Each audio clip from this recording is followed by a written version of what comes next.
Let's now get analysis from retired Navy Vice Admiral John Fozzie Miller, the former commander of U.S. Naval Forces Central Command, and Rebecca Grant is a national security and military analyst who serves as vice president of the Lexington Institute.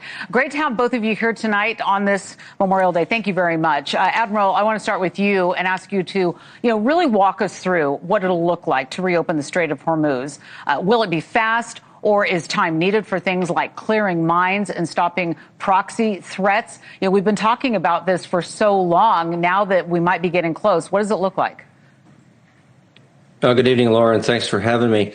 It's not going to open immediately in a way that we're familiar with when we go back to the traditional routes through the center of the strait. There are already routes through the Strait of Hormuz, both routes close to Iran and routes close to Oman that we know are mine-free, that ships can start moving through immediately as soon as the Iranians and the United States have come to an agreement on the fact that the strait is open and ships won't be harassed.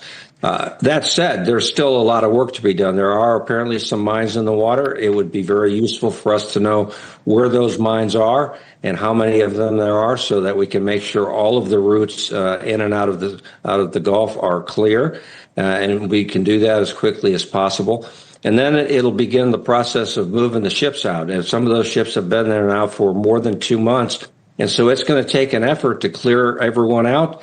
And as we're clearing ships out, we're going to want to start bringing ships in. So it'll be a very busy time. Yeah, and a follow-up for you, Admiral. Iran is insisting that the Lebanon fight has to end before they finalize anything. So when you take a look at that, how big of a complication could that really be, considering that Netanyahu is really free to do his own thing? Well, it's a complication, but it's one that the IRGC and the Iranian regime directly controls. So Hezbollah has their own name, but it's just a brand name, and they belong to the IRGC. If Hezbollah was going to stop conducting offensive actions, they've launched over 1,000 rockets since the ceasefire began.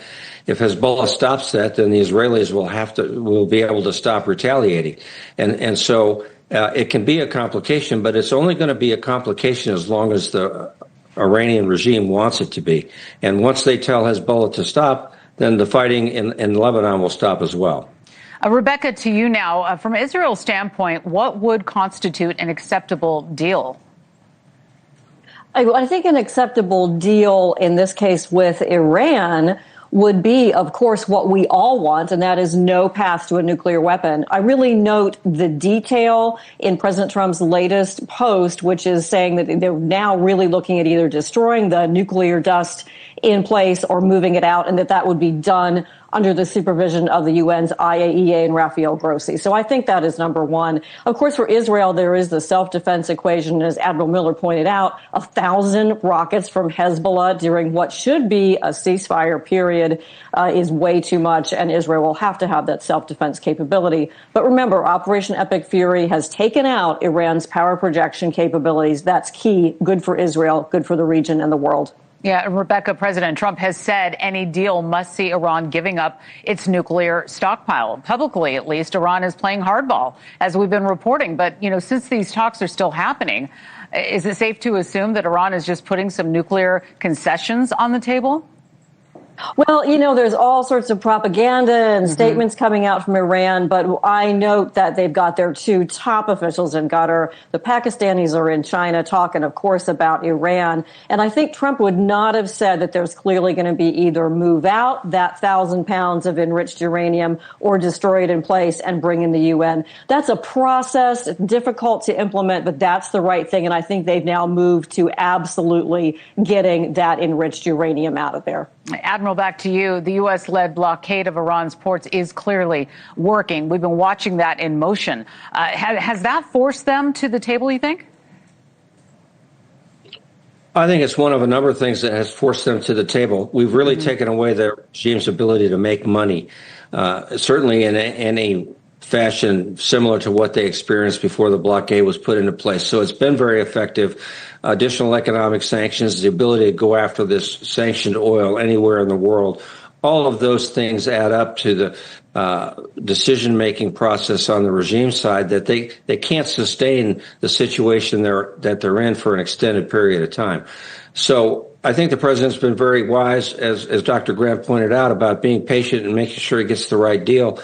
But I think the Iranians, although they seem not to be impatient, they're on the clock here to make sure that they can get their economy starting to go again. And this is an economy that was in a shambles before the conflict began. So I'm very pleased with the way the blockade has worked out thus far.